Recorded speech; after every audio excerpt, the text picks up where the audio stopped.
Before we dive into this story, drop a comment and tell us what city you're watching from.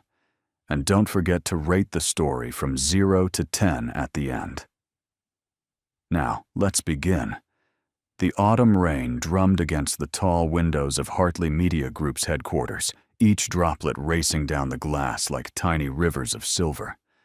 Maya Williams stood in the elevator, watching the floor numbers climb with a sense of dread coiling in her stomach. 27th floor, 28th, 29th. Her new life was about to begin, and she should have felt excited. After all, landing a senior editor position at one of New York's most prestigious publishing houses was the break she'd been chasing for 5 years. But excitement wasn't what made her hands tremble as she clutched her leather portfolio. It was something else entirely, something she'd buried deep and hoped would stay forgotten. The elevator chimed, doors sliding open to reveal a reception area that screamed understated wealth. Cream marble floors, floor-to-ceiling bookshelves lined with first editions, and a chandelier that probably cost more than her annual salary. A young receptionist with perfect posture and an even more perfect smile greeted her. "You must be Maya Williams. Welcome to Hartley Media. Mr. Hartley is expecting you in the executive suite." Maya's heart stuttered. Mr. Hartley? Of course she'd known the CEO's name when she applied. Ethan Hartley. But Hartley was a common enough name, and New York was a massive city. The odds of it being him, the same man from that night 5 years ago, had seemed impossibly small. She'd convinced herself it was just paranoia, just her guilt manifesting as irrational fear. But now, walking down the hushed corridor toward the corner office, that old familiar panic crept up her spine. She remembered every detail of that night, as if it had been yesterday. The hotel bar in Boston, where she'd been attending a journalism conference. The handsome stranger who'd sat down beside her, ordered a whiskey neat, and asked if she believed in fate. His laugh, warm and genuine, that had made her forget she was supposed to be networking. The way he'd listened when she talked about her dreams of becoming a writer, really listened, like her words mattered. And then, the hotel room. His touch, gentle yet intense, the way he'd whispered her name like a prayer. The morning light filtering through the curtains as she'd watched him sleep, his dark hair falling across his forehead, his face peaceful and beautiful. And then, her cowardice. She'd left while he was still sleeping, slipping out like a thief, leaving nothing behind but the faint scent of her perfume and a crushing sense of shame that still hadn't faded. The executive assistant, a middle-aged woman with kind eyes, gestured toward the massive oak door. "He's ready for you. Go right in." Maya took a breath, smoothed down her navy blazer, and pushed open the door. The office was enormous, with walls of windows offering a panoramic view of Manhattan. Rain continued to streak the glass, turning the city into an impressionist painting. And there, standing with his back to her, hands in the pockets of his perfectly tailored charcoal suit, was a man she'd never forgotten. He turned slowly, and time seemed to collapse. 5 years vanished in an instant. Ethan Hartley. His face had matured, the boyish softness replaced by sharper angles and a more commanding presence. But those eyes, deep brown and impossibly perceptive, were exactly as she remembered. They locked onto hers, and she saw the flash of recognition, followed by something darker. Surprise. Anger. And beneath it all, something that made her knees weak. He remembered. Of course he remembered. "Miss Williams." His voice was smooth, controlled, giving nothing away except for the slight tightness in his jaw. "Welcome to Hartley Media. Please, have a seat."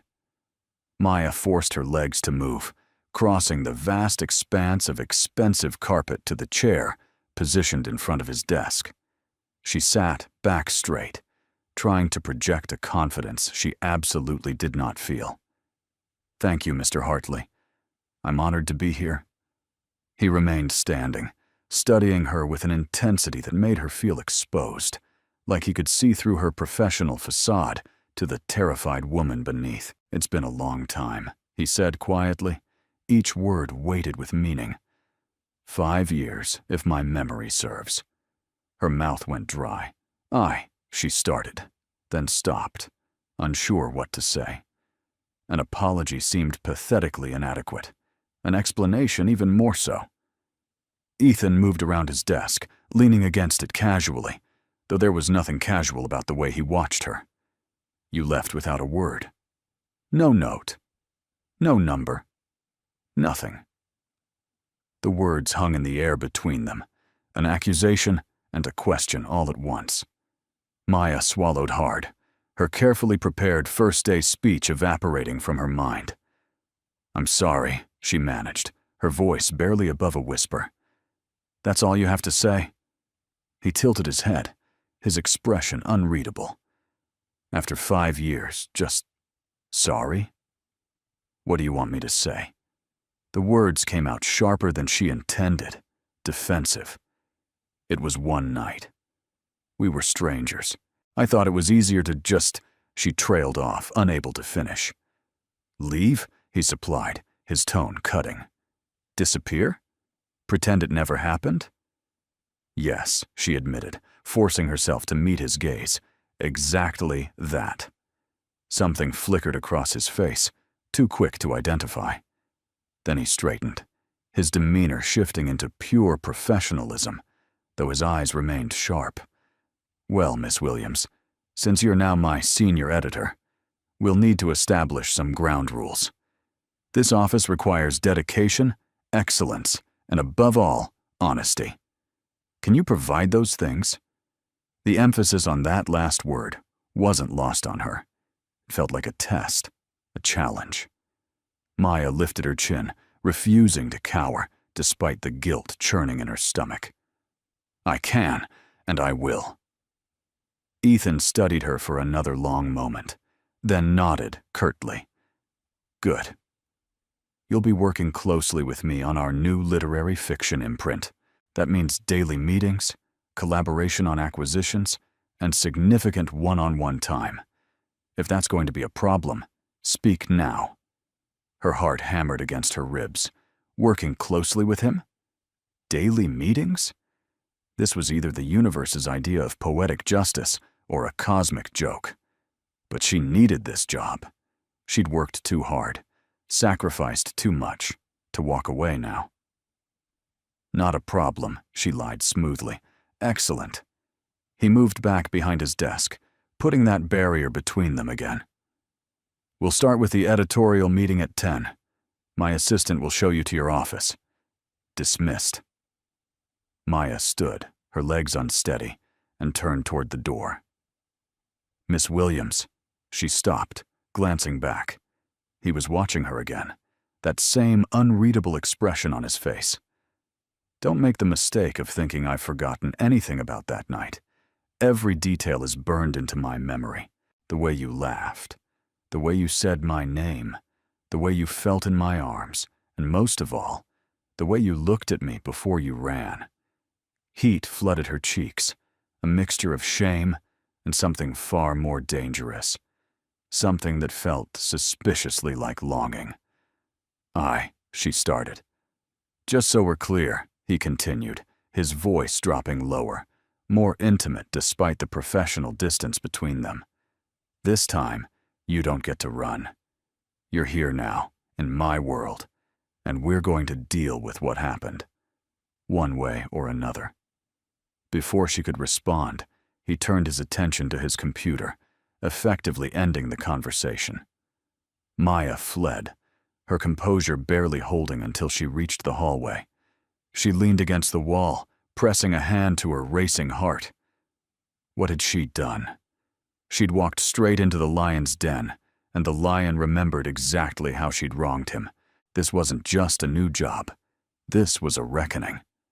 Maya's office turned out to be smaller than Ethan's, but still impressive, with a view of the East River and shelves waiting to be filled with books.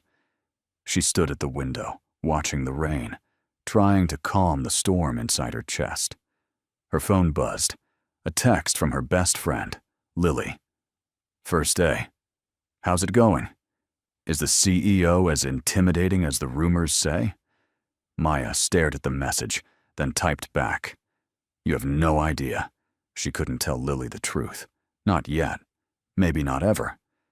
How did you explain to your best friend that you'd once had the most intense, passionate night of your life with a man whose name you didn't know, only to discover 5 years later that he was now your boss and remembered every single moment? The morning passed in a blur of introductions and onboarding. The editorial team was talented and welcoming. The offices buzzed with creative energy, and under any other circumstances, Maya would have been thrilled. But every moment felt overshadowed by the knowledge that Ethan was just down the hall, remembering. At precisely 10 o'clock, she entered the conference room for the editorial meeting. The space was already filled with department heads and senior editors, all clutching coffee and notepads. And there, at the head of the table, sat Ethan. He looked up as she entered, his expression neutral. But she caught the way his jaw tightened slightly. The only empty seat was directly across from him. Of course it was. She slid into the chair, hyper-aware of his presence, of the way the other editors seemed to defer to him with a mixture of respect and slight fear. Good morning, everyone. Ethan's voice commanded immediate attention. Let's begin with acquisitions. The meeting proceeded with remarkable efficiency. Ethan was clearly brilliant at what he did. His insights sharp, his questions probing, but fair.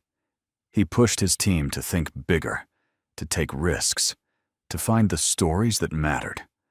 Maya found herself grudgingly impressed despite her anxiety. When it came time to discuss the new literary fiction imprint, Ethan's gaze locked onto hers. Miss Williams, you'll be spearheading this initiative. I want bold voices, diverse perspectives, stories that challenge readers. Think you can handle that? Every eye in the room turned to her. Maya straightened, channeling every ounce of professionalism she possessed. Absolutely. I have several authors already in mind whose work would be perfect. Name them. She did, rattling off a list of emerging writers she'd been following for years, explaining what made each one special, why their voices mattered. As she spoke, she watched Ethan's expression shift from challenge to something else. Interest. Maybe even approval. When she finished, a brief silence filled the room. Then Ethan nodded. Impressive. Set up meetings with your top 3 choices. I want proposals on my desk by Friday. The meeting continued, but Maya felt a tiny spark of confidence ignite. Maybe she could do this. Maybe she could separate the professional from the personal and prove she deserved to be here based on her skills, not despite her past mistakes. After the meeting adjourned, she gathered her notes quickly, hoping to escape before Ethan could corner her. No such luck. Miss Williams, a moment. She turned slowly. The conference room had emptied, leaving them alone. Ethan stood by the window, his profile sharp against the gray sky. Yes, Mr. Hartley? He turned to face her, and the professional mask slipped just enough for her to see the man beneath, the one who'd held her 5 years ago and made her feel things she'd been afraid to name. You did well in there, he said quietly. Thank you. She hesitated, then added, I meant what I said. I can handle this job. I'm good at what I do. I know. That's why I hired you. Wait, what? Maya's eyes widened. You knew? When I applied, you knew who I was? A slight smile tugged at his mouth, though it didn't reach his eyes. Your resume came across my desk 3 weeks ago. The moment I saw your name, I remembered everything. The conference in Boston, the hotel. You. So you hired me to, what? Get revenge? Make my life miserable? The smile vanished. I hired you because your work is exceptional, and you're exactly what this imprint needs. But yes, I also hired you because I have questions that deserve answers, and you owe me at least that much. Maya's hands clenched around her notepad. What do you want to know? Why? His voice was soft, but edged with something raw. Why did you leave like that? We had something real that night, Maya. Don't pretend we didn't. I felt it. And I know you did too. So why did you run? The words hit her like a physical blow, forcing her to confront what she'd spent 5 years avoiding. Because I was scared, she admitted, her voice barely audible. Because it felt too big, too intense, too fast. Because I'd never felt that way before. And it terrified me. Because the thought of staying and risking that you wouldn't feel the same in the morning light was unbearable. So I took the coward's way out. Ethan stared at her, emotions warring across his face. And now? Now I'm standing here wishing I could go back and make a different choice, she whispered.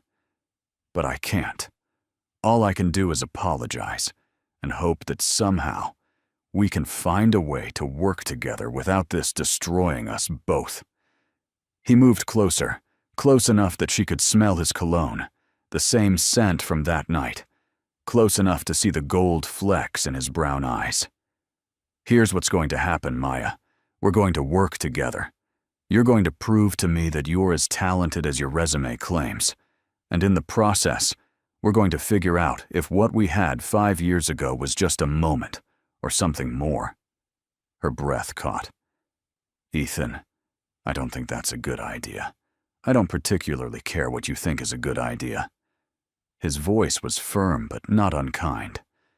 You ran once. You don't get to run again. We're going to face this, whatever it is, like adults. Understood? She should argue. She should set boundaries.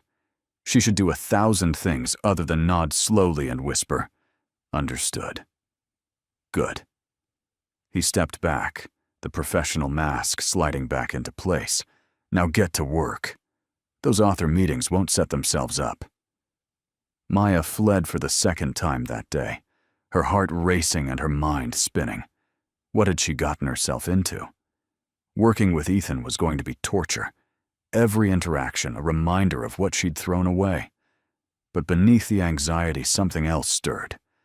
Something that felt dangerously like hope. Because the truth was, she'd never forgotten him either. That night in Boston had haunted her dreams for 5 years, a ghost of what might have been. And now, impossibly, she had a second chance. The question was whether she was brave enough to take it, or if she'd run again when things got too real. The next few days passed in a whirlwind of work that left Maya exhausted and exhilarated in equal measure. True to his word, Ethan kept her busy with the literary fiction imprint. Proposals piled on her desk, manuscripts demanded attention, and author meetings filled her calendar. And through it all, Ethan was there. Not hovering, but present. He'd stop by her office with questions about a submission, or she'd find herself called to his office to discuss strategy. Each interaction was professional, courteous even, but underneath ran a current of unspoken tension that made every conversation feel charged. On Thursday afternoon, Maya was deep in a manuscript when her phone rang. Ethan's name flashed on the screen. Yes, Mr. Hartley. My office. 5 minutes. We need to discuss the Peterson manuscript. He hung up before she could respond. Maya marked her place in the manuscript she'd been reading, grabbed her notes on the Peterson project, and headed down the hall. Ethan's assistant waved her through with a knowing smile that made Maya wonder just how much office gossip was already circulating about the new senior editor and the CEO. She found Ethan standing at his window again, jacket off, sleeves rolled up to his elbows. It was unfairly attractive, that casual version of him. It reminded her too much of Boston, of the way he'd looked in the dim light of the hotel room, relaxed and open in a way he never was in the office. You wanted to discuss Peterson? She asked, keeping her voice steady. He turned, and something in his expression made her pause. This wasn't his usual professional demeanor. This was something else, something more personal. Actually, I lied. Her heart skipped. What? There's nothing wrong with the Peterson manuscript. It's brilliant, and you know it. So why am I here? Because we need to talk, really talk, and you've been avoiding me outside of work discussions for 4 days straight. Maya crossed her arms defensively. We work together, Ethan. That's all this needs to be. Is it? He moved closer, not threateningly, but with purpose. Because I haven't been able to stop thinking about what you said, about being scared, about running because it felt too big. I need you to understand something, Maya. That night wasn't just a hookup for me. It meant something. Her breath caught. Ethan, I don't think we should. We should absolutely be having this conversation. He was close enough now that she had to tilt her head back to meet his eyes. Do you know what it was like? Waking up and finding you gone? No note, no explanation, nothing. Just your absence and the smell of your perfume on the pillow. Guilt twisted in her chest. I'm sorry. I've said I'm sorry. I know. And I believe you. But sorry doesn't change the fact that you left, or that for 5 years I've wondered what I did wrong. What did I do, Maya, to make you run? Nothing, she whispered, her eyes burning. You were perfect. That was the problem. You were perfect. And that night was perfect. And I was just a struggling journalist with student loans and dreams bigger than my bank account. You were this successful, confident man, and I was terrified that in the morning light, you'd see me clearly and realize I wasn't worth it. Ethan's hand came up to cup her face, his thumb brushing her cheek. You really believed that? That I wouldn't want you? I didn't know, she admitted, and I was too scared to find out. So I ran, and I've regretted it every day since. The air between them thickened, charged with 5 years of unresolved longing. Ethan's thumb continued its gentle path across her cheek, and Maya found herself leaning into his touch, despite every logical thought screaming that this was a terrible idea. If I kiss you right now, he murmured, his voice rough, will you run again? She should say yes. She should pull away and reestablish professional boundaries. She should do 1,000 things other than what she did, which was whisper. No, his mouth was on hers before the word fully left her lips. The kiss was nothing like that first one 5 years ago, which had been tentative, exploratory, the beginning of something unknown. This kiss was desperate, hungry, filled with years of questions and regrets and need. Maya's hands fisted in his shirt, pulling him closer, and he responded by wrapping an arm around her waist, lifting her slightly off the ground. They broke apart, gasping, foreheads pressed together. That was a mistake, Maya breathed, even as her fingers refused to release his shirt. Probably, Ethan agreed, his hand tangled in her hair. Do you care? She should. She absolutely should. But with his heart pounding against her palm and his breath warm on her lips, she couldn't bring herself to lie. Number. Good. He kissed her again, softer this time, thorough and deliberate. Then he set her down gently, stepping back with visible effort. But we're doing this right. What does that mean? It means no more running, no more hiding. We're going to figure this out, whatever this is. But we're doing it honestly, which means no secrets, no games, and definitely no disappearing acts. Maya nodded, still dizzy from the kiss. Okay. And it means, he continued, his professional mask sliding back into place with impressive speed, that we keep this separate from work. In this office, you're my senior editor, and I'm your boss.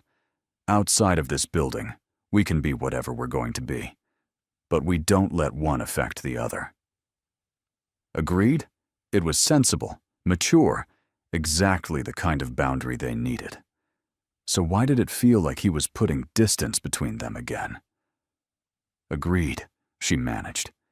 Ethan nodded, already moving back behind his desk, back into CEO mode. Good. Now, about the Peterson manuscript. I think we should fast-track it for our spring list. What do you think?" Just like that, they were back to business.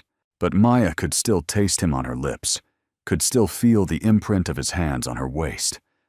Work suddenly seemed impossible, but she forced herself to focus, to discuss marketing strategies and publication timelines, as if her entire world hadn't just shifted on its axis. That evening, as Maya packed up to leave, she found a note on her desk in handwriting she didn't recognize, but somehow knew was Ethan's. "Dinner tomorrow night. 8 o'clock. I'll pick you up. Don't even think about running." She smiled despite herself, despite the voice in her head warning her that this was dangerous, that mixing business with pleasure never ended well, that she was setting herself up for heartbreak. But for once, she was going to be brave. She was going to stay. Maya changed outfits 4 times before settling on an emerald green dress that was elegant, but not trying too hard. She told herself it didn't matter what she wore, that this was just dinner, just 2 adults talking. But a reflection told a different story. Her eyes were bright, her cheeks flushed, and she looked happier than she had in years. The buzzer rang at precisely 8 o'clock. Of course, Ethan was punctual. She grabbed her coat and purse, took one last steadying breath, and headed downstairs. He was waiting beside a sleek black car, dressed in dark jeans and a leather jacket that made him look less like a CEO and more like the man from that night in Boston. The sight of him, casual and devastating, made her heart stutter. "You look beautiful," he said simply, opening the car door for her. "Thank you. You look different. Out of the suit. Better or worse?" She slid into the passenger seat, letting a small smile curve her lips. Different. The restaurant he chose was intimate and tucked away, the kind of place that valued privacy over pretension. They were seated in a corner booth, candles flickering between them, casting dancing shadows across Ethan's face. "So," he said, once they'd ordered, 5 years is a long time. Tell me what I've missed." Maya laughed softly. "That's a broad question. Start with work. What happened after Boston?" She took a sip of wine, gathering her thoughts. "After the conference, I went back to Chicago. I was freelancing mostly, trying to break into bigger publications. It was hard, a lot of rejection, a lot of ramen noodles for dinner. But I kept at it. Eventually, I got a position at a small press, worked my way up to editor, and then I saw the posting for Hartley Media. And you applied, knowing I might be here?" She met his eyes. "Honestly, I didn't think it would be you. Hartley is a common name, and New York is huge. I convinced myself it was just paranoia. But part of me, a small part, hoped it was." "Hope is dangerous," he said quietly. "It makes you believe in impossible things. Like second chances." "Like second chances?" They fell silent as their meals arrived, but it wasn't uncomfortable.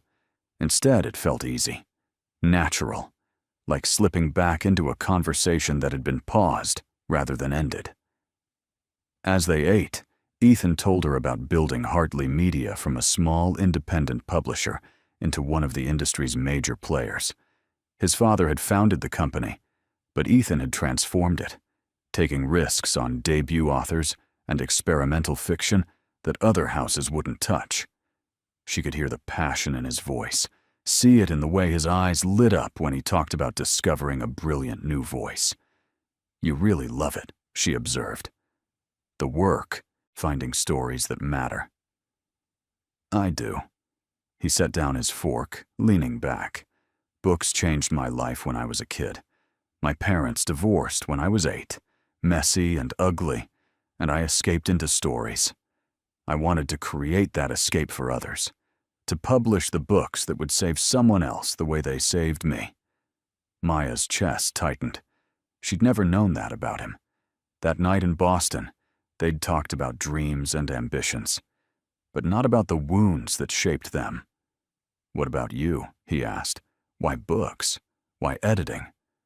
Because words matter, she said simply. Because a good story can change how you see the world, can make you feel less alone. I wanted to help bring those stories to life. We're not that different, you and I, Ethan said thoughtfully. Both chasing the same thing, just from different angles. Maybe that's why that night felt so. She trailed off, unsure how to finish. Inevitable? He supplied. Like we were always supposed to find each other? Yes. The word came out as barely more than a breath. After dinner, they walked along the waterfront despite the cold. The city glittered around them, alive and indifferent to their small drama. Ethan's hand found hers, their fingers interlacing naturally. I need to know something, he said, stopping to face her. If I hadn't hired you, if you hadn't walked into my office, would you have ever tried to find me? Maya considered lying, softening the truth. But they'd promised honesty. No, she admitted. I convinced myself you'd forgotten, that it was just a night that meant more to me than it did to you. So I tried to move on. Did you? Move on? She looked up at him, this man who'd haunted her thoughts for 5 years. Number. Not really. There were other dates, other relationships, but none of them ever felt right. I compared everyone to you, to that night, and they all fell short. Ethan's hand came up to cup her face, the gesture now familiar. I need you to understand something. That night changed me. After you left, I looked for you. I called the conference organizers, tried to find a registration with your name, but there were hundreds of attendees. I even hired a private investigator, but you were a ghost. Eventually, I had to accept that you didn't want to be found. Tears pricked Maya's eyes. I'm so sorry. I know, and I forgive you. But Maya, I can't go through that again. If we do this, if we try to make this something real, I need to know you're all in. No running when things get hard. No disappearing when you get scared. Can you promise me that? She thought about all the times in her life she'd chosen safety over risk, comfort over challenge. She thought about the 5 years she'd spent regretting a single moment of cowardice. And she made a choice. I promise. I'm not running anymore. He kissed her then, soft and sweet and full of promise. Around them, the city rushed past, but they were still, caught in their own moment. When they finally pulled apart, Ethan rested his forehead against hers. Come home with me. It wasn't a demand, but a question, an invitation. Maya knew what he was really asking. This wasn't just about one night. This was about choosing to trust, to risk, to be brave. Okay, she whispered. They drove through the city in comfortable silence, hands linked over the center console. Ethan's apartment was in a high-rise overlooking Central Park, all clean lines and floor-to-ceiling windows. But Maya barely noticed the view. She only had eyes for him. The morning light filtered through unfamiliar curtains, painting everything in shades of gold. Maya woke slowly, awareness returning in pieces. The soft sheets, the warm body beside her, the steady rhythm of breathing that wasn't her own. She turned her head, finding Ethan already awake, propped on one elbow, watching her with an expression that made her heart ache. Hi, she whispered, suddenly shy despite everything that had happened the night before. Hi yourself. His voice was rough with sleep, his hair endearingly mussed. How long have you been watching me? Long enough to make sure you're really here, that you're not going to vanish the moment I close my eyes. Guilt twisted through her. Ethan, I'm not leaving. I promised. I know. He traced a finger down her arm, the touch feather light. But promises are fragile things. Actions matter more. Then let me show you. She rolled toward him, capturing his mouth in a kiss that she hoped conveyed everything she couldn't quite put into words. The apology, the regret, the hope, and most of all, the determination to get it right this time. They stayed in bed longer than they should have, talking about everything, nothing. Ethan told her about growing up in Connecticut, about the pressure of legacy and expectation. Maya shared stories of her childhood in California, of immigrant parents who'd sacrificed everything to give her opportunities they'd never had. It was the conversation they should have had 5 years ago, the getting to know you that had been skipped in favor of chemistry and desire. Now, they were building something real, something with a foundation. Eventually, reality intruded. They both had work, responsibilities, but as Maya showered and dressed in yesterday's clothes, she felt lighter than she had in years. When she emerged from the bathroom, she found Ethan in the Kit Williams, 2 cups of coffee waiting. "I could get used to this," she said, accepting one gratefully. "Good, because I plan on making it a regular occurrence." He pulled her close, kissing her forehead. "But we should probably talk about work." "Right. Work." Maya took a steadying breath. "We agreed to keep it separate. In the office, you're my boss. I'm your employee. Out here, we're—" She paused, unsure what label to use. "Together?" Ethan supplied. "Seeing each other? Figuring out if what we have is real? All of the above?" "All of the above," she agreed, smiling. They arrived at the office separately, maintaining the professional distance they'd agreed upon. But Maya couldn't help the small thrill that ran through her every time their eyes met across a conference room, or when he stopped by her office with a question that could have been sent via email. The secret added a layer of excitement to her days, but it also brought complications. The other editors started to notice the attention Ethan paid to Maya's projects. Whispers started, speculation about favoritism, and why the new senior editor seemed to have such easy access to the CEO. Sarah, the fiction director, cornered Maya in the break room one afternoon. "So," she said casually, pouring herself coffee, "you and Ethan seem to have really hit it off." "He's a great boss," Maya replied carefully. "Very hands-on with the new imprint. That's one way to put it." Sarah's smile didn't reach her eyes. "Just be careful, Maya. Office romances are tricky, especially when there's a power dynamic." "We're not," Maya started, but Sarah held up a hand. "Please. I've been here for 7 years. I know what chemistry looks like. And whatever is happening between you two, it's palpable. Just don't let it compromise your judgment, or his." After Sarah left, Maya slumped against the counter, anxiety gnawing at her. They'd been so careful, but apparently not careful enough. If Sarah had noticed, how many others had too? That evening, she brought it up to Ethan as they sat in his apartment, take-out containers spread across the coffee table. "People are starting to talk," she said without preamble. "About us." Ethan set down his chopsticks, his expression unreadable. "Who?" "Sarah, for one. And if she's noticed, others probably have too. Maybe we need to be more careful. Or maybe we should just—" "What?" His voice sharpened. "Hide? Pretend we don't care about each other?" "That's not what I meant." "Then what did you mean, Maya?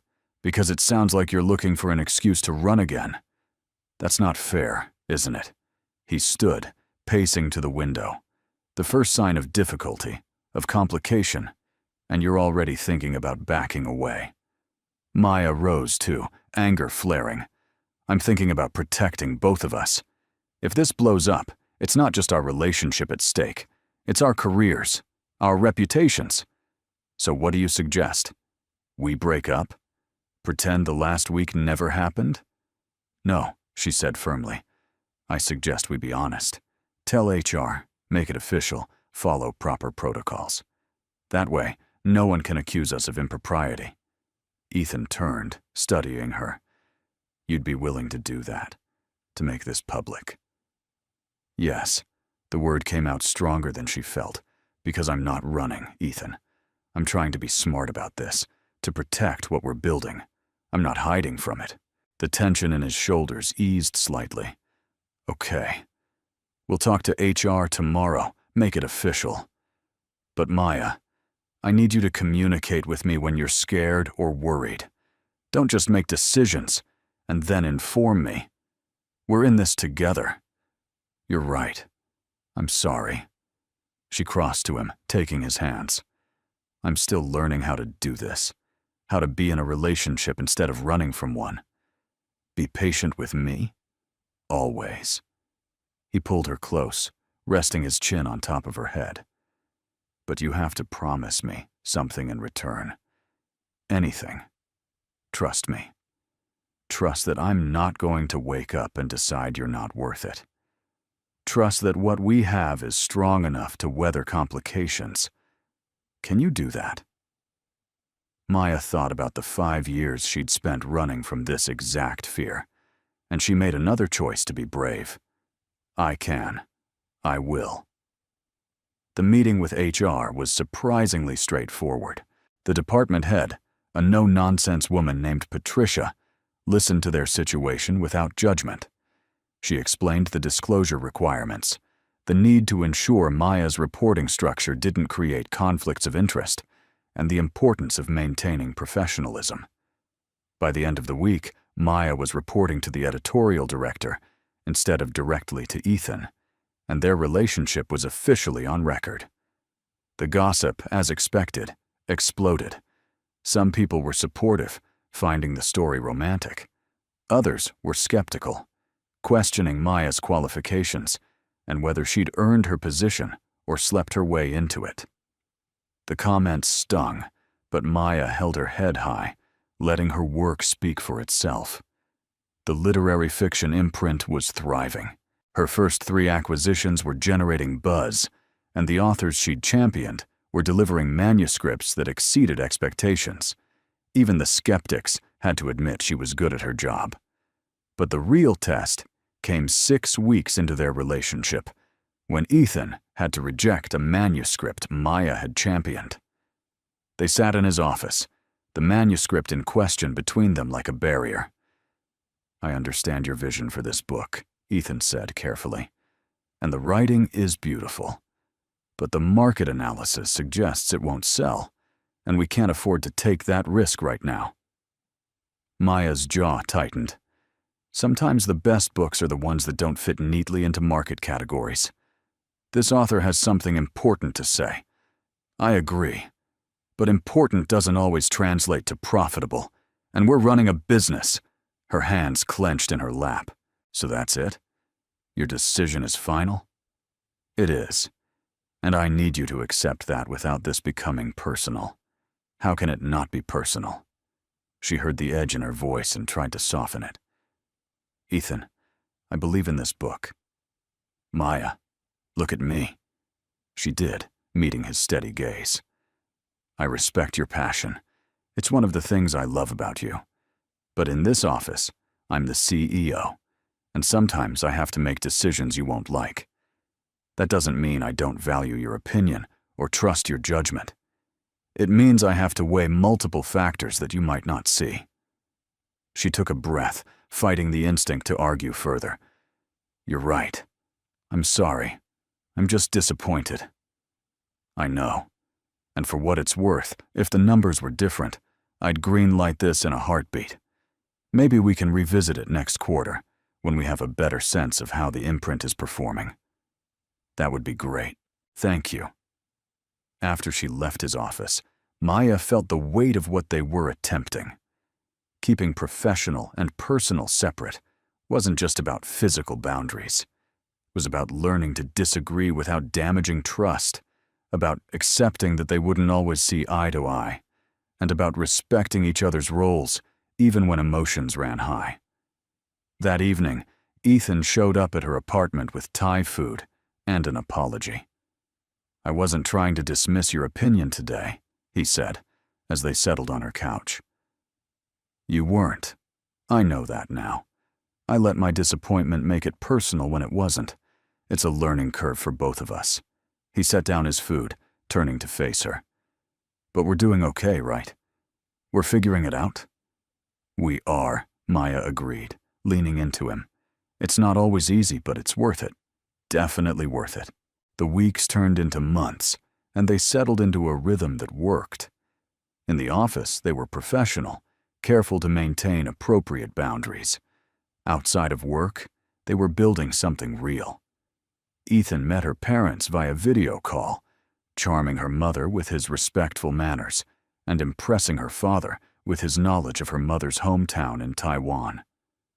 Maya spent Thanksgiving with Ethan's family in Connecticut, navigating the complex dynamics of the Hartley clan with more grace than she'd expected. His mother was warm but scrutinizing, clearly protective of her son. His father was more reserved, eyeing Maya with the same assessing gaze Ethan sometimes wore. But by the end of the weekend, she'd won them over, bonding with his sister over shared book recommendations and convincing his father that her intentions toward Ethan were genuine. It was Emily, Ethan's younger sister, who pulled Maya aside before they left. "He's different with you," she said, her voice warm. "Lighter. He's always been so serious, so focused on the business and living up to expectations. But with you, he laughs more. He's himself. Thank you for that." The words made Maya's eyes burn with unexpected emotion. "I love him," she found herself saying. It had been true for a while, but this was the first time she'd said it aloud to anyone. "Then you should tell him." Emily squeezed her hand. Life's too short for unspoken words. On the drive back to the city, Maya kept glancing at Ethan, working up the courage. Finally, as they crossed into Manhattan, she took the leap. "I love you." The words fell into the quiet car like stones into still water, creating ripples. Ethan's hands tightened on the steering wheel, but he didn't respond immediately. Maya's heart sank. She'd miscalculated. It was too soon, or he didn't feel the same, or, "Pull over," she said suddenly. "What?" "Pull over. Please." He did, maneuvering to the curb. Before he could turn to her, Maya was already speaking, words tumbling out in a rush. "I'm sorry. That was too much. Too fast. You don't have to say it back. I just needed you to know, needed to be brave enough to, Maya." He turned, and his eyes were shining. "Stop talking for a second." She did, holding her breath. "I love you too," he said simply. "I've loved you since Boston, since that first night when you told me about your dreams, and I knew I'd found someone extraordinary. I've loved you through 5 years of not knowing where you were, and I've loved you every day since you walked back into my life. I was just trying to find the right moment to tell you." Oh, it was all she could manage, relief and joy flooding through her. "Oh? That's all you've got?" He laughed, pulling her across the console and into his arms. "I just told you I've been in love with you for 5 years, and all I get is, oh?" She kissed him, pouring everything she felt into the contact. When they finally broke apart, she whispered against his lips, "I love you. Better." He kissed her again. Much better. 6 months after Maya had walked into Ethan's office and back into his life, everything felt both impossibly right and terrifyingly fragile. They'd found their rhythm, learning each other's quirks and boundaries. She'd discovered that Ethan was grumpy in the mornings until he had coffee, that he had a secret weakness for terrible reality TV, and that he could quote entire passages from his favorite novels. He'd learned that Maya needed absolute silence while editing, that she stress-baked when anxious, and that she had a terrible sense of direction but refused to admit it. The literary fiction imprint was succeeding beyond anyone's expectations. The first 3 books had been released to critical acclaim and respectable sales. Industry publications were calling it one of the most exciting new ventures in publishing. Maya was being courted by other houses, receiving offers that would have seemed impossible a year ago. But she had no intention of leaving. This was where she belonged. Then came the call that changed everything. Maya was in her office, deep in manuscript revisions, when her phone rang. An unknown number. She almost let it go to voicemail, but something made her answer. Hello? Is this Maya Williams? A woman's voice, professional but warm. Yes. Who's this? My name is Jennifer Ross. I'm a senior editor at Beacon Press. I'm calling because we're launching a new imprint, and we want you to run it. Maya's heart stopped. Beacon Press was one of the biggest publishers in the world, prestigious and powerful. I'm flattered, but I'm very happy where I am. I understand. But before you say no, I'd like you to hear what we're offering. The salary Jennifer quoted was nearly double what Maya was making. The benefits were exceptional.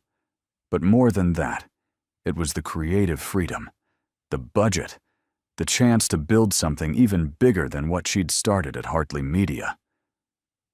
I need to think about it, Maya said, her mind spinning. Of course. Take a week. But Maya, opportunities like this don't come around often. After the call ended, Maya sat in stunned silence. This was everything she'd ever dreamed of, the kind of position that could define a career. But it would mean leaving Hartley Media, leaving Ethan. That evening, she told him. They were in his Kit Williams, cooking dinner together, when the words finally spilled out. Ethan went very still, the knife in his hand hovering over the cutting board. Say that again. Beacon Press offered me a job, running a new imprint. It's an incredible opportunity, Ethan. The kind that could. She trailed off, unsure how to finish. Change your career, he said quietly. Set you up for the future you've always wanted. Yes. He set down the knife, turning to face her. And you're considering it. I don't know. I wanted to tell you, to talk it through. But if you're asking if I'm flattered and intrigued, then yes, I am. The silence stretched between them, taut and uncomfortable. Finally, Ethan spoke, his voice carefully neutral. You should take it. What? You should take the job, Maya. It's what you've always wanted. But what about us? What about, we'll figure it out. People manage long-distance relationships all the time. Maya's stomach dropped. Long distance? You're talking about long distance? The position is in Boston, Maya. I'm not asking you to give up your dreams for me. You gave up looking for me once because I ran, she said, anger suddenly flaring. Now you're just going to let me walk away again. That's not fair, his voice hardened. I'm trying to support you, to not be the selfish bastard who holds you back. By pushing me away? By making decisions about our relationship without actually talking to me about what we both want? What do you want me to say? He turned to face her fully, and she saw the pain in his eyes. That I'm terrified of losing you? That the thought of you being in another city makes me want to beg you to stay? Would that change anything? I don't know, she admitted, but I'd rather you be honest than noble. They stared at each other, the air between them crackling with tension and fear and all the things they weren't saying. Finally, Maya took a breath. I'm not taking the job. Ethan's eyes widened. Maya, you can't make that decision based on, I'm not. Or at least, not just based on you. She moved closer, taking his hands. I love what I'm building at Hartley Media. I love the team, the creative freedom, the authors we're championing. Yes, Beacon would be bigger, but bigger isn't always better. And most importantly, I'm not running away from something wonderful just because staying is scarier. Are you sure? Because Maya, I meant what I said. I don't want to hold you back. You're not holding me back. You're part of the life I'm choosing, the life I want to build. She cupped his face, forcing him to meet her eyes. 5 years ago, I ran because I was afraid. I'm not making that mistake again. This time, I'm choosing to stay. The kiss he gave her was desperate and relieved, his arms banding around her like he was afraid she might disappear. When they finally broke apart, he rested his forehead against hers. I love you, he whispered. So damn much. I love you too. And Ethan? We need to promise each other something. Anything. If opportunities like this come up in the future, we talk about them. Really talk. With honesty. And without either of us playing the martyr. We figure it out together. He nodded. Together. Deal. A year and a half after Maya had walked back into Ethan's life, everything had changed, and yet nothing had. They'd moved in together, choosing a loft in Brooklyn that was halfway between the office and her favorite coffee shop. The space was filled with books, of course, stacked on every available surface, spilling from shelves, creating small towers on the floor. It drove Ethan crazy in the most endearing way, and Maya loved watching him try to organize them by some system that made sense only to him. The literary fiction imprint had become one of Hartley Media's most successful divisions. 2 of Maya's authors had won major awards, and several had hit bestseller lists. She was being invited to speak on panels, to judge prestigious competitions, to mentor emerging editors. Her career had blossomed in ways she'd never imagined. But on a cold February morning, sitting in their bathroom with 3 positive pregnancy tests lined up on the counter, Maya felt her carefully constructed world tilt on its axis. She wasn't ready for this. They'd never even discussed children, too focused on building their careers and relationship to think about the future in such concrete terms. How was she supposed to tell Ethan? What if he wasn't ready either? What if this was too much, too fast, despite everything they'd built? She heard the front door open, Ethan's voice calling out that he'd grabbed bagels. Maya took a steadying breath, gathered the tests, and went to face whatever came next. He was in the Kit Williams, setting out breakfast, when she appeared in the doorway. One look at her face and his smile faded. What's wrong? She held out the tests wordlessly. Ethan stared at them, his expression unreadable. Then he looked up at her, and she saw a flash of something that might have been fear, or might have been wonder, or might have been both. You're pregnant? His voice was carefully neutral. Yes. How do you feel about it? The question surprised her. She'd expected him to tell her how he felt, to either celebrate or panic. Instead, he was asking about her. I don't know, she admitted, terrified, overwhelmed. We never planned this. No, we didn't. He set down the tests gently, moving around the counter to stand in front of her. But that doesn't mean it's bad. It just means it's unexpected. What do you want? The question hung between them, heavy with implications. Maya realized he was giving her the choice, making it clear that whatever she decided, he would support. The realization made her eyes burn. I want, she started, then stopped, really thinking about it. When I imagine the future, I see you. I see us. And now, I'm starting to see more. A family. But I'm scared, Ethan. My career is just taking off, and a baby would change everything. It would, he agreed. But maybe not in bad ways. Maybe in ways we can't even imagine yet. You think we can handle it? I think we've handled everything else that's been thrown at us. He pulled her close, his hand settling on her still flat stomach. I think you're the strongest, smartest, most capable woman I know. And if anyone can be an amazing mother while also being a brilliant editor, it's you. The tears she'd been holding back finally spilled over. And you? How do you feel about becoming a father? Honestly. I'm terrified. He laughed, the sound slightly shaky. I have no idea what I'm doing. My own father wasn't exactly Father of the Year, but I know I love you. And I know I'll love this baby. And I think that's a pretty good place to start. They stood in their Kit Williams, holding each other, as the reality of what was coming settled over them. It wasn't how they'd planned it.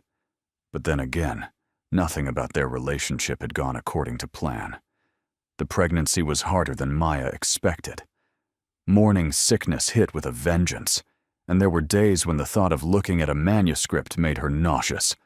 But Ethan was there, bringing her ginger tea and crackers, holding her hair back when she got sick, and never once making her feel like a burden.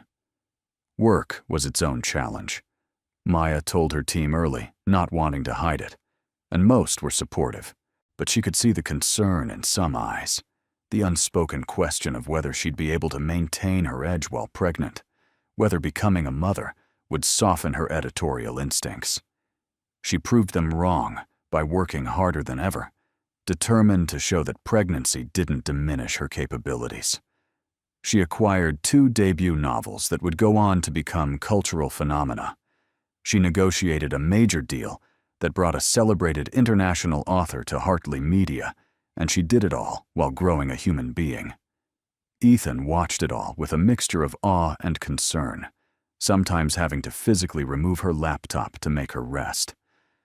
"You're going to burn out," he said one evening, finding her working at 11 p.m. "I'm fine. Maya, you're not fine. You're exhausted. Our baby needs you healthy, and so do I." She looked up, seeing the worry in his eyes, and finally let herself feel the weight of her own fatigue. "I just want to prove I can do this." Prove to who? To everyone watching, waiting for me to fail. To everyone who thinks being a mother means I can't also be great at my job. He knelt beside her chair, taking her hands. "You don't have to prove anything to anyone. You've already shown everyone what you're capable of. Now you need to show our child that it's okay to rest, okay to ask for help, okay to be human." The words broke through her defenses, and Maya found herself crying, all the stress and fear and exhaustion pouring out.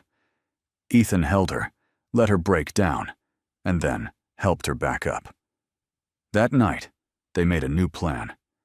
Maya would take a full maternity leave, something she'd been reluctant to do. She would trust her team to handle things in her absence, would learn to delegate instead of controlling everything. And most importantly, she would let Ethan help carry the load. "We're in this together," he reminded her. "That's what together means." On a warm spring evening, in a hospital room filled with flowers and soft lighting, Maya held their daughter for the first time. She was perfect. Tiny and red-faced and squalling, but absolutely perfect. Ethan stood beside the bed, looking down at them both with an expression of such profound love that Maya's chest ached. "What should we name her?" he whispered. They'd discussed names, made lists, but nothing had felt quite right. Now, looking at their daughter, Maya knew. Hope. Her name is Hope. Ethan's eyes met hers, understanding passing between them, because she represents everything they'd almost lost, everything they'd been brave enough to reach for. Hope Williams Hartley. It's perfect. Returning to work after maternity leave was harder than Maya expected. Not because she didn't love Hope. She adored their daughter with a fierceness that sometimes terrified her, but because she'd forgotten what it felt like to be just Maya, not Hope's mom. The first day back, she stood in front of her office building, briefcase in one hand, breast pump bag in the other, and wondered if she'd made a mistake. But then she thought about the manuscripts waiting for her attention, the authors counting on her guidance, the stories that needed to be told. She was more than one thing. She could be a mother and an editor. She could be both. Her team welcomed her back with enthusiasm, and she dove into the work she'd missed. But there were adjustments, pumping breaks every few hours, conference calls cut short when daycare called, the constant mental calculation of whether she was giving enough to her work, enough to Hope, enough to Ethan, enough to herself. One evening, 3 months after her return, she broke down in Ethan's arms. "I feel like I'm failing at everything," she sobbed. "I'm not giving enough to work. I'm missing Hope's milestones, and we barely have time for each other anymore. I don't know how to do this." "Listen to me," Ethan said firmly, pulling back so she had to meet his eyes. "You're not failing. You're adjusting. There's a difference. You're still the brilliant editor who built an imprint from nothing. You're an incredible mother who loves our daughter fiercely. And you're my partner, the woman I love more than I thought possible. Give yourself grace, Maya. Give yourself time. But what if I can't balance it all? What if something has to give? Then we figure it out together. Maybe you cut back hours. Maybe I do. Maybe we hire more help at home. Maybe we just accept that some days will be messy and imperfect, and that's okay. His words reminded her of what she'd learned over the past 3 years. That love meant supporting each other through the hard times. That strength came from vulnerability. That together they could weather anything. They made changes. Maya adjusted her schedule, working from home 2 days a week. Ethan did the same. They hired a nanny to help with Hope during work hours and made a pact to have at least one date night per week, just the two of them, remembering what it felt like to be Maya and Ethan, not just Hope's parents. Slowly, they found a new rhythm. It wasn't perfect. There were still days when everything felt like too much, when Maya wanted to scream from the juggling act, when Ethan looked as exhausted as she felt. But there were also moments of pure joy. Hope's first laugh, her first word, which was, predictably, book. The pride in Maya's chest when her latest author won a National Book Award and thanked her in the acceptance speech. The quiet evenings when they'd curl up on the couch, Hope asleep between them, and marvel at the life they'd built. 5 years after Maya had walked into Ethan's office, they stood in that same space, but everything was different. The office had been redecorated, filled with photos of Hope and mementos from their life together. Ethan had just announced that he was stepping back from the CEO role, transitioning to chairman, while a new CEO took over day-to-day operations, and Maya had been offered the position of editorial director, overseeing all of Hartley Media's imprints. "Are you sure about this?" she asked him that evening, sitting in the office where their second chance had begun. About stepping back? Absolutely. He pulled her onto his lap, wrapping his arms around her waist. "I've spent 20 years building this company. It's time to let someone else take the helm while I focus on other things." Like what? Like being a better father than mine was. Like writing that novel I've always talked about but never had time for. And most of all, like spending more time with you. Maya's eyes burned with happy tears. "You're going to write a novel? Don't sound so surprised. You're the one who's always said everyone has a story." He kissed her softly. "Besides, I have the best editor in the business to whip it into shape." She laughed against his mouth. "Flattery will get you everywhere." "Good to know." They sat in comfortable silence, watching the city lights flicker on as dusk settled over Manhattan. So much had changed since that night in Boston, since that morning she'd run away. But some things remained constant. The way he looked at her, like she was his whole world. The way she felt safe in his arms, like she'd finally found home. The certainty that whatever challenges came next, they'd face them together. "Remember that night?" Ethan asked softly. "Which one?" "Boston. When I asked if you believed in fate." Maya tilted her head back, meeting his eyes. "I said I believed in choices. I remember. And now? Do you still believe that?" She thought about all the choices that had led them here.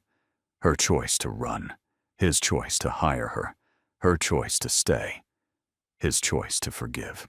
All the small choices and large ones that had woven together into the tapestry of their life. "I believe in both," she said finally. "I believe fate brought us together that night, put us in the same place at the same time. But I also believe we chose this. Every day we choose each other. We choose to work through the hard times. We choose to be brave instead of running. That's what makes this real. Not destiny, but choice." He kissed her again, longer this time, full of promise. "Best choice I ever made," he murmured. Second best, she corrected with a smile. The best was hiring you. She swatted his arm playfully. Hiring me? I thought you said I got the job on merit. You did. He grinned, that boyish smile she loved. But I'd be lying if I said I didn't hope, when I saw your resume, that maybe fate was giving us another chance. And here we are. Here we are. They sat together as night fully claimed the city. The office where everything had changed, now filled with the comfortable quiet of people who'd found their way home. Maya thought about the scared woman who'd run from a hotel room 5 years ago, convinced she wasn't enough. She wished she could go back and tell that woman what she knew now. That love wasn't about being perfect. It was about being brave. That the right person wouldn't make you feel small. They'd help you become more yourself. That running from fear only led to regret. But running toward love, even when it terrified you, led to everything worth having. Her phone buzzed.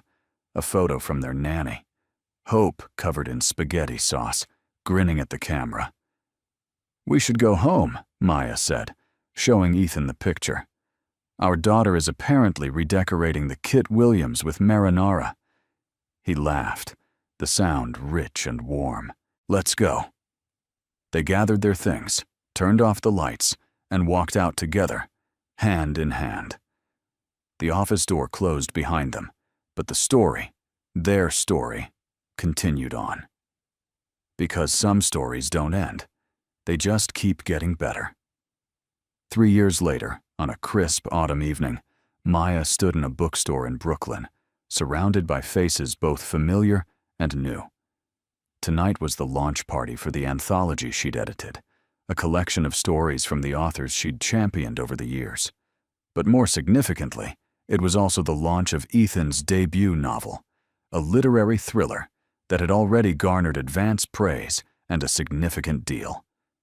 She watched him now, standing at the podium, reading from his book with the same confidence he brought to everything. But there was something different too, a vulnerability, a willingness to be seen that made her fall in love with him all over again. When he finished, the audience erupted in applause. He caught her eye across the room and smiled, that private smile that was just for her. During the Q&A, someone asked him about his dedication. The book was dedicated simply, "For Maya, who taught me that second chances are real."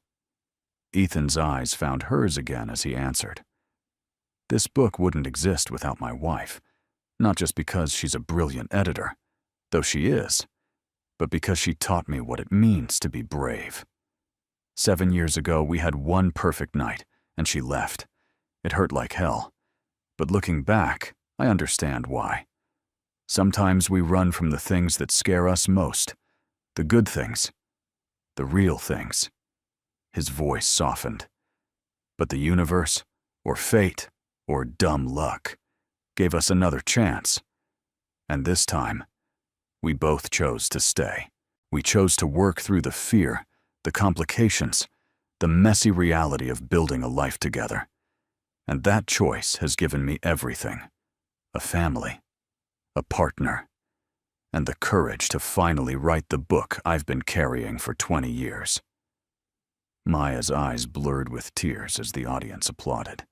She'd heard him talk about their story before, but it never failed to move her. After the event, they walked home through the Brooklyn streets, hope between them, her small hands clasped in theirs. At 8 years old, she was already showing signs of inheriting both their love of stories and their stubborn determination. "Mama, when's my book going to be published?" Hope asked, skipping along the sidewalk. "When you write one, baby. I am writing one. It's about a princess who saves herself and doesn't need a prince." Maya and Ethan exchanged amused looks over their daughter's head. "Sounds like a bestseller to me," Ethan said. "Just make sure your mama gets to edit it." Obviously. Hope rolled her eyes with the dramatic flair only an 8-year-old could muster. She's the best editor ever. "No arguments here," Ethan agreed, squeezing Maya's hand. At home, they tucked Hope into bed, reading her a chapter from her current favorite book. Then they retreated to their bedroom, exhausted, but content. "So," Ethan said, pulling Maya into his arms as they settled into bed, "how does it feel? Watching your authors succeed? Seeing the imprint you built flourishing?" "Amazing," Maya admitted. "But you know what feels even better?" "What?" "This." She gestured between them. "US, everything we've built. I spent so many years chasing success, thinking that's what would make me happy. But it turns out, happiness isn't about achievements or accolades. It's about this. Coming home to you and hope. It's about having someone who knows all my flaws and loves me anyway. It's about building a life that's messy and chaotic, and absolutely perfect." Ethan kissed her softly. "You know, when you walked into my office 7 years ago, I was so angry. Angry that you'd left. Angry that I'd never stopped thinking about you. Angry that the universe was dangling a second chance in front of me that might blow up in my face. And now? Now I'm just grateful. Grateful that you came back. Grateful that we were both brave enough to try again. Grateful for every messy, complicated, beautiful moment." They lay in the dark, comfortable in the silence, in the warmth of each other. After a while, Maya spoke again. "Do you ever wonder what would have happened if I hadn't applied to Hartley Media? If we'd never found each other again?" "Sometimes," Ethan admitted, "but then I remember that I was already looking for you. Maybe not actively, but every woman I dated, I compared to you. Every relationship failed because none of them were you. So I think, somehow, we would have found each other again. Maybe not when we did, maybe not how we did, but eventually. Because some people are meant to find each other. You really believe that?" "I really do." He pulled her closer. "And I believe that what we have is rare, not perfect, but real, built on choice and work and forgiveness. That's worth more than any fairy tale." Maya smiled in the darkness. "When did you become such a romantic?" "I've always been a romantic. I just hid it well." They drifted off to sleep, wrapped around each other, as they had been for 7 years now. And in the morning, they'd wake up and do it all again. The work and the family and the messy, beautiful life they'd chosen. Because that was the thing about second chances. They weren't about getting it perfect the second time. They were about learning from the first mistake and choosing differently. About being brave enough to stay instead of run. About building something real instead of something easy. And sometimes, if you were very lucky, second chances led to everything. To love and family and careers that fulfilled you. To lazy Sunday mornings and chaotic weekday evenings. To inside jokes and shared glances. To the quiet certainty that you'd found your person, your home, your place in the world. Maya had run once, terrified of what she felt. But she'd come back. And in coming back, she'd found not just Ethan, but herself.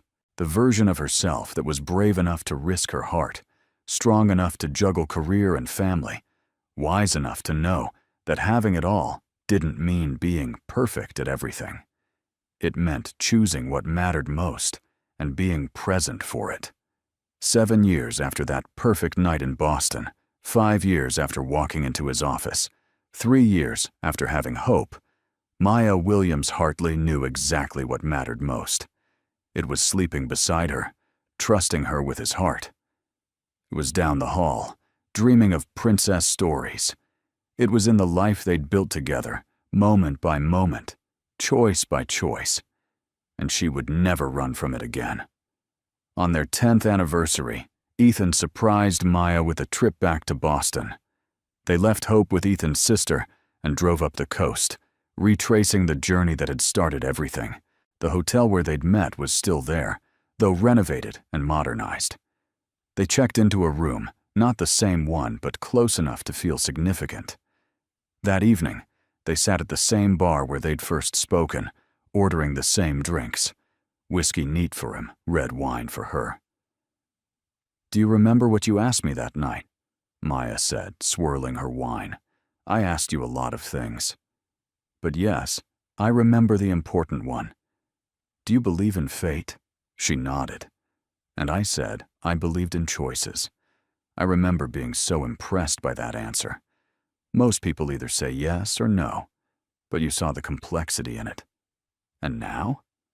10 years later, what do you believe?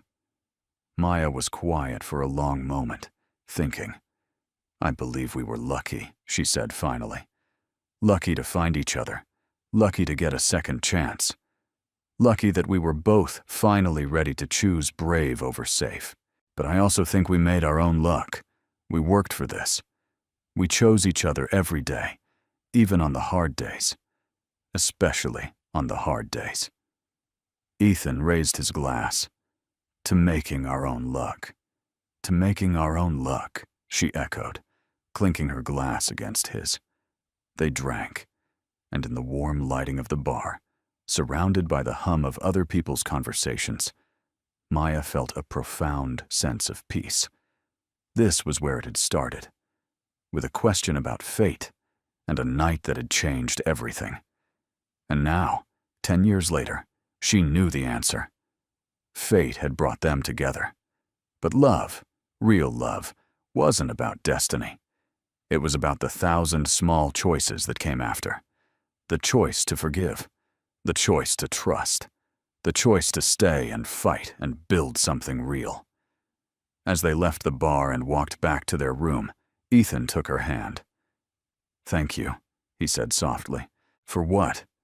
For coming back, for staying, for giving us a chance to get it right." She stopped, pulling him close. "Thank you for remembering, for not giving up on what we could be, for being patient while I learned how to be brave." They kissed in the hallway of that Boston hotel, and it felt like coming full circle. From that first night to this moment, from running to staying, from fear to love. The next morning, they drove back to New York, back to their daughter, and their work, and their beautifully complicated life. And Maya knew, with absolute certainty, that she was exactly where she was supposed to be. Some stories begin with once upon a time. Theirs began with a stranger in a bar and a question about fate. But the best part? Their story was still being written, one choice at a time, one day at a time, one moment of brave over safe at a time. And it was perfect. Not because it was easy, but because it was real. Not because they never struggled, but because they struggled together. Not because fate demanded it, but because they chose it. Every single day, they chose each other. And that made all the difference. What did you think of their story? Share your thoughts in the comments. On a scale from 0 to 10, what's your rating? Subscribe to the channel and turn on notifications to follow all our stories. And check out more emotional stories by clicking on the end screen.